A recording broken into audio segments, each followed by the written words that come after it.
Good afternoon, ladies and gentlemen. I'm Captain James Cardigan from the Air Force's 105th Airlift Wing at Stewart Air National Guard Base in New York. It is my pleasure this afternoon to describe for you today's flight demonstration by America's newest airlifter, the Boeing C-17 Globemaster III, the aircraft that ensures rapid global mobility for America.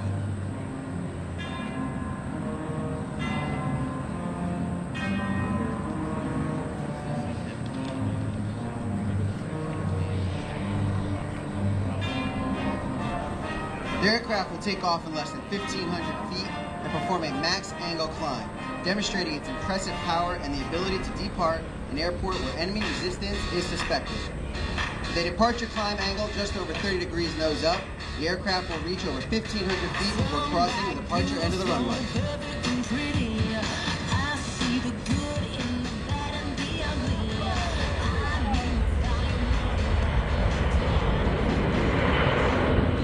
Pilots for today's demonstration is Lieutenant Colonel Mark Cotton, assisted by Major General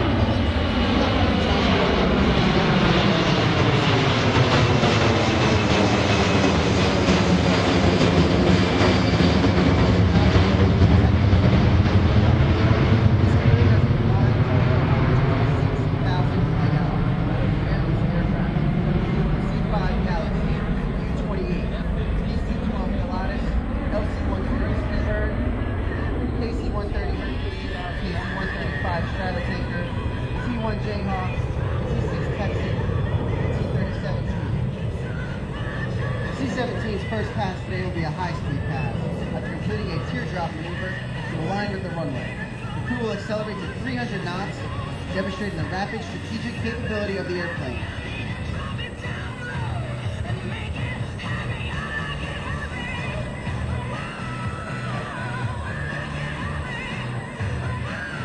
The C-17 design includes a modern, computerized glass cockpit, heads-up displays at both pilot stations, and an advanced cargo handling system, allowing it to operate with a crew half the size of current aircraft.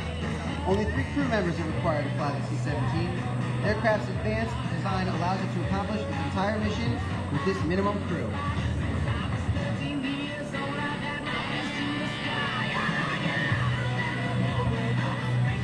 And here he comes down show center. Notice how quiet the C-17 is while passing.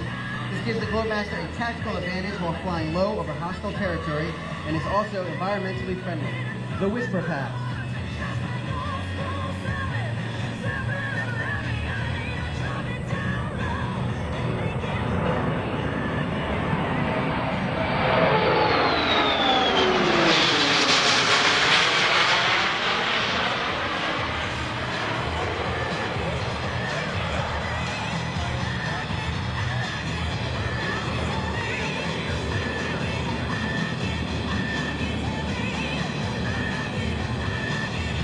The C-17 provides a direct delivery capability that combines the intercontinental cargo carrying capabilities of large aircraft, such as the C-5 Galaxy, with a short runway capability of the much smaller C-130 Hercules.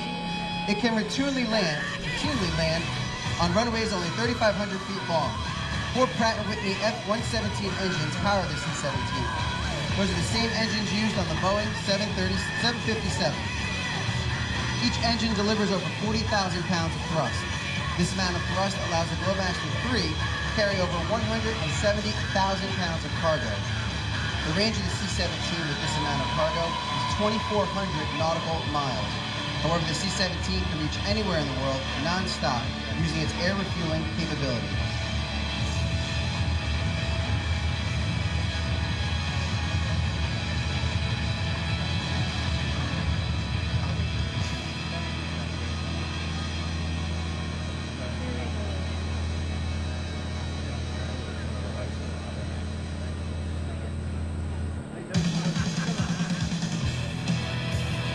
As the aircraft passes, please notice the wing leading edge slats and large powered lift wing flaps.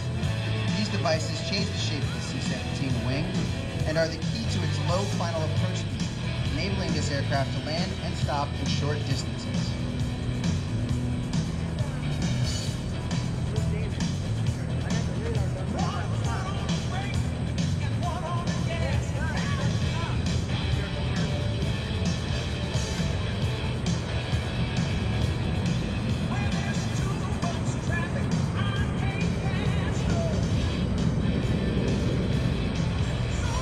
I got Officer Alberts up here with me with a radar gun. They said they were going to do 120 miles an hour. Let's see what he's got on the gun.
C-17 will now maneuver to show its ability to fly at slow speeds and demonstrate its advanced aerodynamics in action.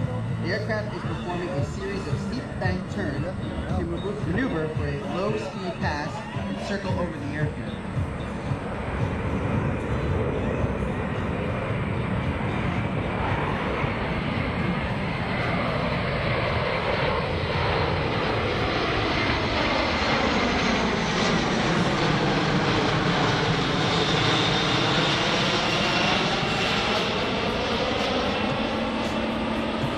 The wingspan of the C-17 is about half the length of a football field. The tail is over 5 stories tall. Empty, the C-17 weighs about 280,000 pounds. But with maximum cargo and fuel load, that gross weight rises over 500,000 pounds. Notice the upturned winglets, or wingtips. These decrease aerodynamic drag and increase fuel economy. To give you a better idea of the aircraft's overall size, these winglets are over 9 feet tall. The aircraft is extremely agile at both high and low speeds, making it easy to operate in any tactical situation, including the combat delivery capability of paratrooper and heavy equipment airdrop.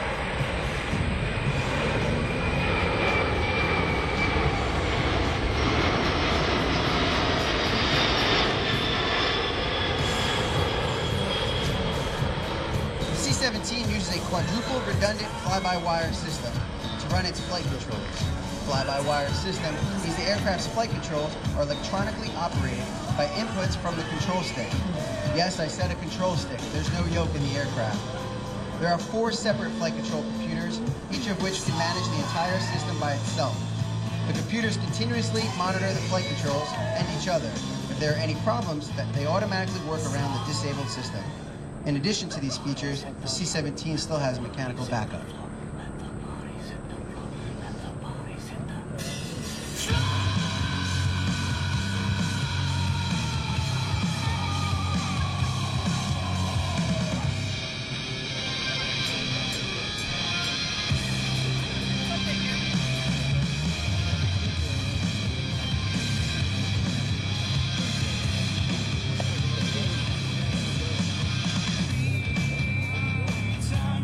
The aircraft is maneuvering to demonstrate a full flap approach to a simulated short field runway. This short field capability allows the C-17 Glowmaster III to land at over 6,004 airfields worldwide at any current available to the C-141 Starlifter or the C-5 Galaxy, and commercial wide-body aircraft. In fact, during the NATO peacekeeping missions to Bosnia, C-17 crews airlifted nearly 1/2 of the total cargo and only 1/4 of emissions, while boasting an impressive 96 reliability rate. The C-17 you see today weighs almost 400,000 pounds.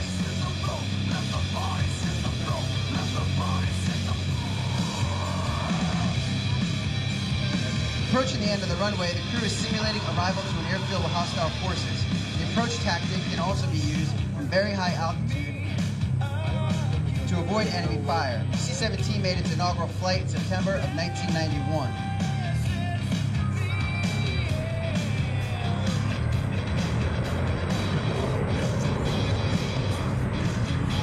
You'll notice at 50 feet, you'll hear the engine spool up. That's from the powered lift.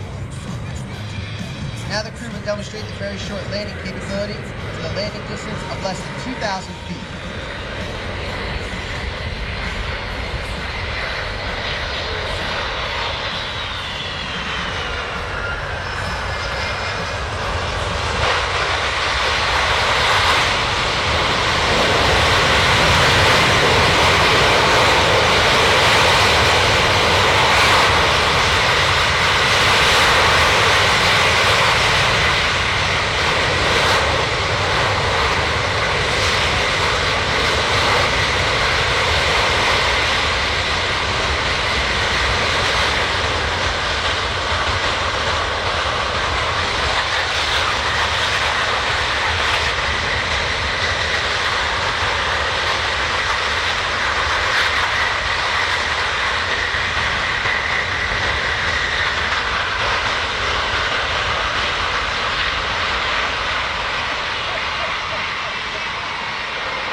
Notice the aircraft demonstrated its capability to back up under its own power. Very few aircraft can actually do this. All the maneuvers you have seen here today are representative of those flown by our operational air crews every day as they provide the highly responsive and flexible airlift capability for America. Ladies and gentlemen, this concludes today's demonstration of the C-17 Globemaster III. And just some of its unique capabilities, on behalf of the men and women of the United States Air Force, the Air National Guard, and the 105th Airlift Wing of Stewart Air National Guard Base, we thank you for being with us today. We hope you enjoyed this brief look at the C-17 Globemaster III, the United States Air Force's core airlifter and workhorse, providing rapid global mobility for America, today, tomorrow, and throughout the 21st century.